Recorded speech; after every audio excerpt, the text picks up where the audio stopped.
Okay, great. Thank you all for coming to Ann Arbor in the middle of February for the Borchardt conference. So yeah, I want to talk about the research that I've been working on recently along with my research team on biomolecules and kind of emerging pollutants in with both the wastewater and drinking water treatment processes. So I'll start by acknowledging my research team. I should mention I was an assistant professor at the University of Maryland for 2 years before moving here, and so the 4 students on the left are in the audience, and they're my new research team here at the University of Michigan. And then on the right, I have a couple of my master's students from Maryland who helped me get started on a lot of this work. And also, I'll be showing some data from my postdoc, which was at EPFL in Lausanne, Switzerland, and so I have listed some collaborators there as well. My acknowledgements to my funding sources, with a special thank you to Tom and Greta Newhoff for providing this Borchardt Glisson Award, which is really kind of giving me the opportunity to try new things. I really appreciate it. So we'll get started. So when it comes to pathogenic organisms, to prevent them from being released into the environment, we do rely heavily on wastewater treatment. And so I have a very simplified schematic of a wastewater treatment plant here. And within wastewater treatment for pathogenic organisms, disinfection in particular and solid stabilization are the steps that most of the removal of pathogens, the disinfection of pathogens, takes place before we ultimately release wastewater effluent and also biosolids back into the environment. And drinking water treatment, if those pathogens happen to be out in the environment, to protect us from being exposed to them with our drinking water, we of course have a simple schematic for a drinking water treatment plant. And during drinking water treatment, most of the removal, again, is going to happen during the disinfection step. So that's where most of the pathogens will be taken care of. So my research group really does study mostly disinfection and also biosolid stabilization to see what's happening to pathogens and also these biomolecule pollutants, which is what today's research, which is what today's topic is on. So to make sure that our processes are working, we typically monitor for indicator bacteria. Even though we do know that a lot of the pathogens and biomolecule pollutants don't necessarily follow the same trends as indicator bacteria. Research has pretty much established that. And so when I talk about these biomolecule pollutants, I'm talking about not necessarily alive organisms, but biomolecules that can cause harm in the environment to humans that aren't necessarily living. So, for instance, viruses. Of course, there are a lot of viruses that are well established as pathogens, but there are a lot that we don't know that much about. And they can't replicate out in the environment without having a host. So we really can't, my background is in chemistry or environmental chemistry, and so I like to approach these pollutants more from a chemist perspective rather than a microbiologist perspective. And I appreciate viruses because they are really a complex biomolecule. Same can be said for antibiotic resistance genes and prions. These are complex chemicals that can cause harm in the environment and to humans. So I'll talk a little bit about viruses in general and a little bit about antibiotic resistance genes and kind of the approach that we're taking to study these different pollutants, both from a wastewater standpoint and a drinking water standpoint. So viruses, probably you're familiar with, but they are a big, they're responsible for a lot of the gastrointestinal illnesses and respiratory illnesses in the United States. So what I'm showing here are 2 different pie charts. These are gastrointestinal illnesses in the United States and respiratory illnesses in the United States. And in blue here, I'm showing the illnesses that are responsible, that viruses are responsible for. So with gastrointestinal illnesses, about 50% are due to viruses. And within that, only about 20% are ever identified. So doctors know that it's a viral infection, but they don't often identify which virus is responsible for it. I should mention that noroviruses in particular are responsible for most of these gastrointestinal illnesses. And then with respiratory illnesses, even a larger portion is due to viruses. And within that large portion, only 30% are ever identified. And over 200 different viruses are responsible for respiratory illnesses. So there's a lot of unknowns about what's out there. And I should mention that historically, we've really concentrated on gastrointestinal illnesses or gastrointestinal viruses in drinking water and wastewater treatment. But there's more and more evidence that respiratory viruses could also be carried by wastewater. And so my research group is starting to look into that as well. One reason that I love to study viruses is because of all of the unknown questions that remain. A lot of metagenomic studies have been coming out recently where people look at all different types of environmental samples and study all the different organisms that are there by sequencing the genomes that are present. So, and they're doing this with viruses also. So on the left here, researchers took reclaimed water and did a metagenomic analysis of all of the DNA viruses and all of the RNA viruses that were present. And what's so amazing with this is the red part of this pie in both cases are those viruses that had never been identified before. The blue portions of these pies are viruses that they could match with known viruses. Likewise, on the right, this is a metagenomic analysis of wastewater sludge, where the light blue here, which is difficult to see, those are the unidentified viruses. The darker blue is the viruses that we could match with sequences already. So surely within these pies, there are human pathogens that we haven't even identified yet. Most of these are probably bacteriophages, so those are bacterial viruses, plant viruses, but we have no idea what role they're playing in ecology and in human health, so a lot of unanswered questions.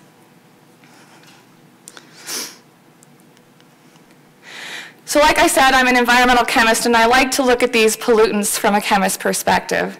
So when it comes to a virus particle is really just a small RNA or DNA genome, and that's wrapped up in a capsid that's comprised of proteins. Now, we know the chemistry very well of the monomers of the DNA or RNA. We know the chemistry very well of the monomers of proteins. And so we can really think of this as a large chemical, but that has biological impacts on us and in the environment. Now, one of the problems with studying viruses is on the detection techniques. So tissue cultures are kind of the gold standard. That's how we usually decide whether we have infective viruses present or not. And what that involves is we grow a tissue culture. Those could be human cells, or maybe we can use monkey cells, and then we'll expose it to our sample and see whether we grow virus on those cells. In this picture here, this is a plaque assay. Every one of those little spots represents an infective virus. So the issue, this is great for determining whether our treatments are removing infective viruses, but the main problem with tissue cultures and plaque assays is that we're limited to viruses that have complementary tissue cultures that we can grow in the lab. And so human norovirus, and I mentioned that human noroviruses make up a huge proportion of gastrointestinal illnesses. Human noroviruses currently have no tissue cultures that we can grow in the lab, so there's no way in the lab to actually decide whether human viruses or human noroviruses are present and if they're infective. And this is true for for emerging viruses too. It usually takes a while until we develop a tissue system to determine whether viruses are infective. So coronaviruses like the SARS virus or the MERS virus, those can be difficult to grow in the lab as well. And so for a number of viruses, we just don't have tissue culture options. So then how do we detect them? Well, we rely on detecting their genes. So we'll use qPCR or qRT-PCR, depending on if they're DNA or RNA viruses, to tell whether pieces of their genes are present. So that's the other way to see whether we have viruses present or not. But the problem is that those methods tell us whether a piece of their genome is present, but it doesn't tell us whether or not the virus is infective. So if you're trying to establish a new treatment process to take care of the viruses that are there. Detecting these little pieces of genomes don't tell us whether or not the process was necessarily effective at removing the viruses. And so what we found is we rely on some viruses that we can culture, and we come up with disinfection curves where we treat it with a certain dose, we plot the first order kinetics of the inactivation, and we decide how much disinfectant dose is needed. And that's what a lot of our regulations are based on, are the viruses that we can culture. But we find that two different viruses, even though they have very similar structures, very similar sequences, they can have very different disinfection kinetics. And so, for example, this is the feline calicivirus. It's a surrogate for human norovirus on the left. This is a Coxsackie virus. And these have, a tenfold difference in their susceptibility to free chlorine disinfection. And so this is alarming, because if we establish our disinfecting treatments based on a couple of viruses which we have, we may not really be treating all of the viruses that are there that we can't necessarily culture. Okay, so a little bit on these antibiotic resistance genes.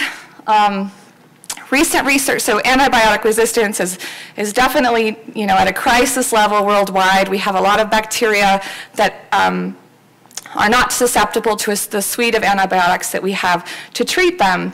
And there's been a lot of research recently. Dr. Pruden's group at Virginia Tech in particular has done some really interesting work that demonstrates that certain human practices, like agriculture and wastewater treatment, can actually lead to the spread of antibiotic resistance in the environment.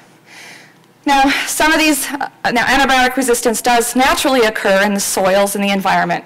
So we aren't quite sure yet how these activities eventually lead to the spread of antibiotic-resistant infections in the public. So this is still an area that we don't have too much connecting these at this point. But I think everybody agrees that we do need to treat both wastewater and drinking water in a way that we minimize the release and the exposure to residual antibiotic resistance.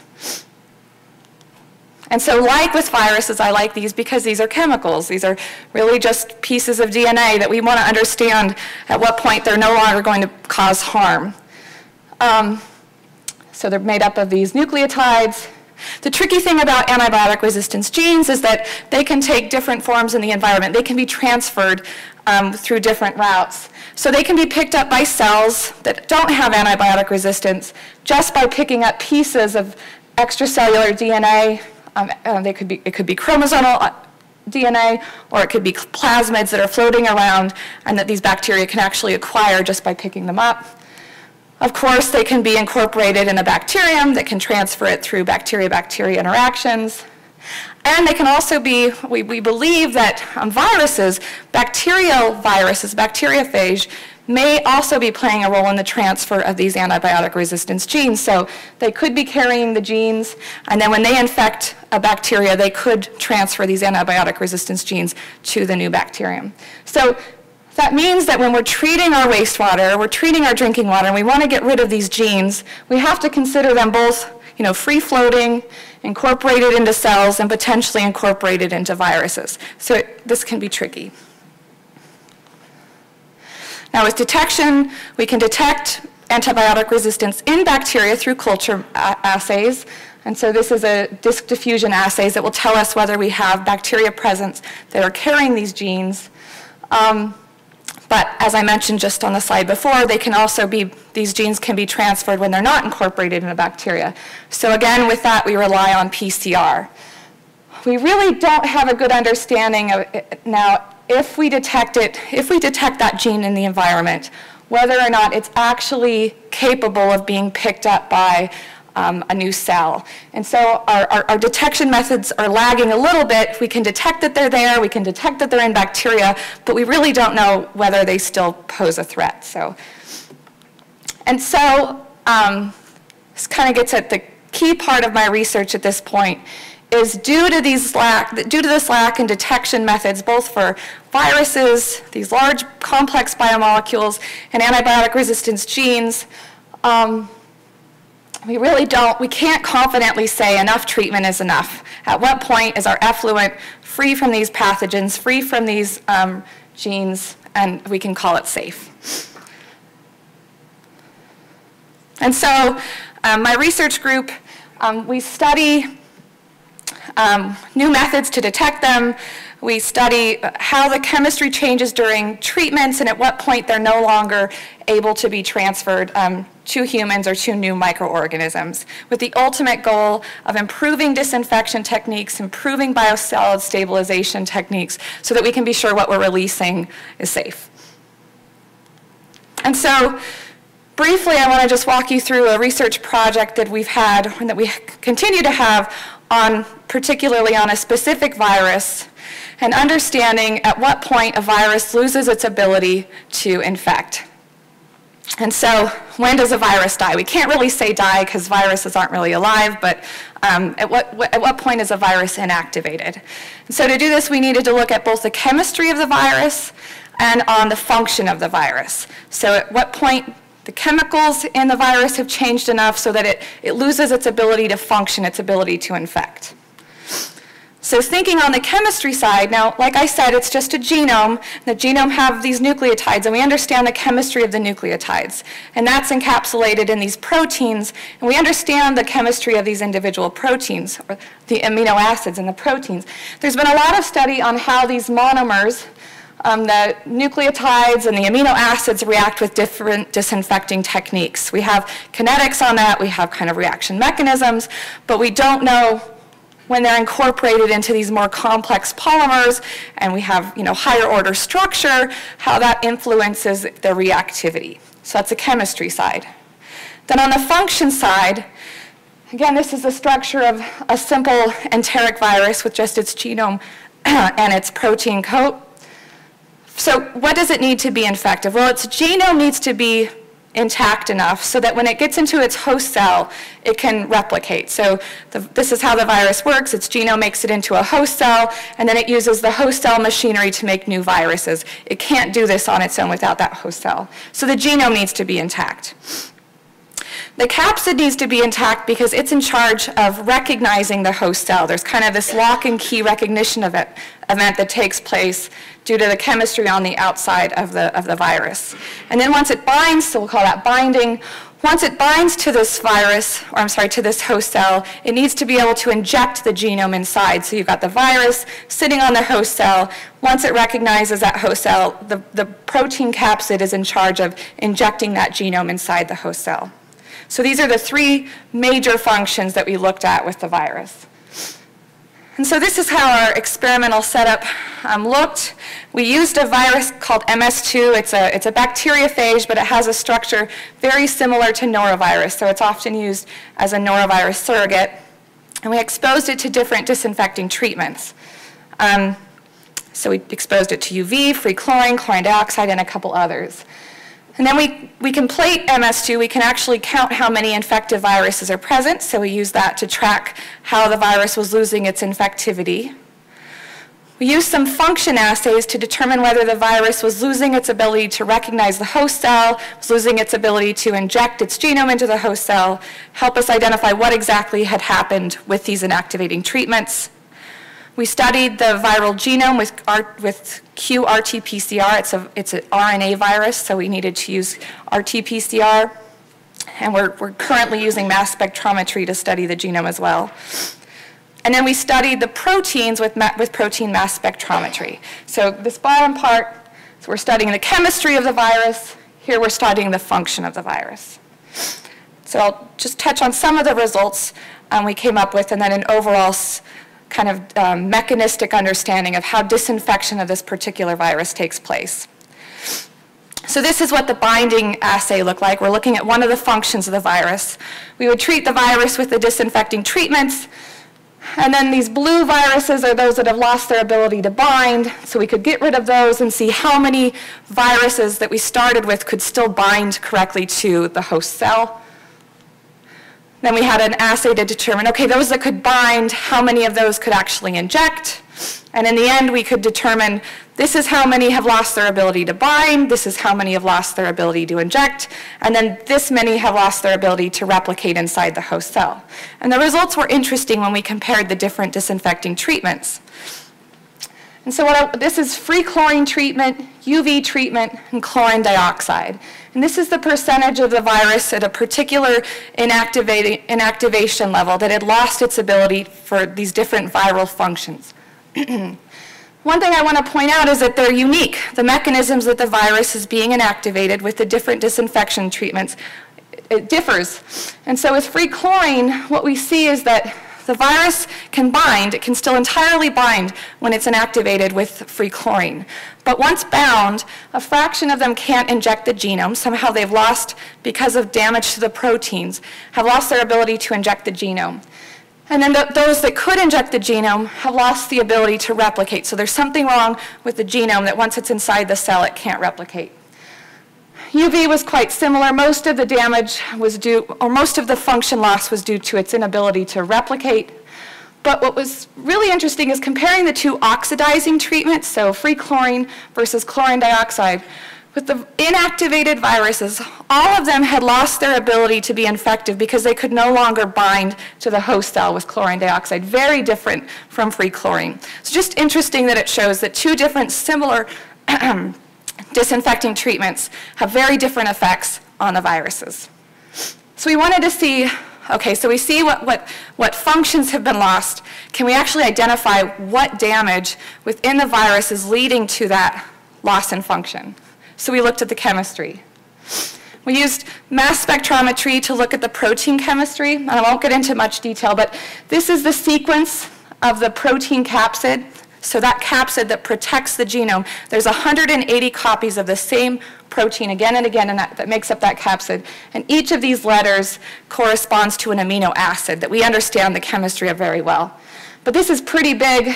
And so we're using mass spectrometry just like we'd use to study other organic chemical pollutants. But this is a really big molecule, and so we broke it down into pieces and studied how each of those pieces broke down with disinfecting treatments.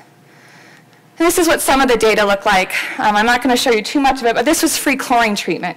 Each of these different pieces are the different pieces of the virus protein. So I broke the protein into pieces, and I studied how they decayed with different levels of free chlorine. So we've treated it to 99% inactivation, 99.999% inactivation, and studied how each of the protein pieces break down during that time. So what we found with chlorine is that chlorine was really kind of damaging everything. But I'm not going to show the results from singlet oxygen, but UV, but we saw much more specific. It was, targeting only a certain spot on that virus capsid with those other treatments. We did similar research with the genome. We broke the genome, the RNA, down into separate pieces. And we studied it with RT-PCR. And the results were interesting. We saw with chlorine dioxide that the genome wasn't being damaged at all. Chlorine dioxide was not targeting the genome. With UV treatment, we saw what's called a one-hit model. Every piece of damage that happened with UV in the genome led to inactivation. On the other hand, with free chlorine, the genome could actually handle lots of damage and still be infective. And so it shows that the damage is different. With UV, it seems to be toxic. It kills or it inactivates the virus. With free chlorine, it can actually cause damage that we detect with qPCR, but that doesn't mean it's lost its infectivity. So what does this all mean? It just gave us a nice overall mechanistic understanding of how a surrogate virus is inactivated during different disinfection treatments. So I'll go through with heat. I didn't talk about heat, but we really saw very little chemical damage with heat. So what happens with heat when we inactivate a virus is the proteins denature, and then the proteins can no longer recognize the host cell. It wasn't too surprising. With UV, we're mostly inactivating viruses with genome damage, a little bit of protein capsid damage, a very site-specific damage we saw in the proteins. Singlet oxygen, again, most of it was due to genome damage. A little bit of protein damage was leading to its inability to inject the genome into the host cell. Chlorine dioxide, no genome damage, all protein damage, the viruses were no longer able to bind to the host cell. And last, free chlorine destroyed everything. So it didn't seem to be a very specific inactivating method with free chlorine. It could just go after everything. So what does this mean? It means that there are certain treatments that are so site-specific that only one mutation could actually lead to very different disinfection kinetics. And it also gave us strategies on which disinfection kinetics or which disinfection techniques are likely to destroy all viruses. For instance, chlorine, because of its non-specificity, it should be, taking care of viruses, all different types of viruses. And last, some ongoing research. Now our goal is to take this approach to antibiotic resistance genes. So what we're doing, and this is a collaboration with Dr. Olson, so we're studying these antibiotic resistance genes, and we're starting with UV. We're looking at what point with UV treatment are they no longer able to be picked up by new cells, so the cell can no longer acquire the antibiotic resistance. And at the same time, we're studying this with mass spectrometry to understand the chemistry that's going on within that genome piece that makes it so that it can no longer be picked up by the host cells. And so overall, the conclusions of our research thus far are that these biomolecule pollutants do pose a unique challenge, and that's in large part because of the limits with the detection methods. Excuse me. We have a new mechanistic understanding of certain viruses and how they're inactivated. And of course, there's a lot of questions that remain about other viruses and how similar the results we have for this virus compare, and on the ultimate fate of antibiotic resistance genes. So with that, do I have time for questions?